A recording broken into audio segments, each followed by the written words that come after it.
India is handing over Chabahar port with a guarantee of getting it back. That guarantee may not guarantee anything. India Ports Global Limited, 10-year contract, $120 million rupees deployed. The Shahid Beheshti terminal at Chabahar was operational, strategic, and it was completed. Then, US sanctions changed the calculation. The waiver expired on 26th of April, and India is now being asked to hand over what it built. The proposed exit structure involves transferring operational control to an Iranian entity with the legal guarantee of reversion once sanctions ease. 3 conditions must align for that reversion to be exercisable.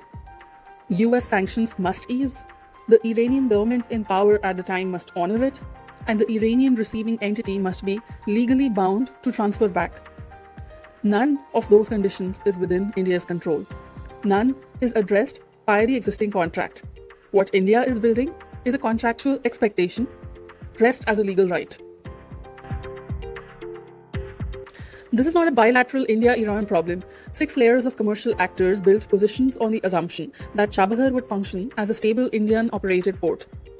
IPGL holds the contract. PMO Iran is the sovereign counterparty. The receiving entity doesn't exist yet. INSTC corridor operators, which is Russia, Central Asia, and Afghanistan, have supply chain dependencies. Indian lenders have $120 million deployed, and OFAC, party to none of the contracts, is the effective regulator of all of it. The India-Iran Bilateral Investment Treaty of 1997 contains protections against expropriation and breach of fair and equitable treatment.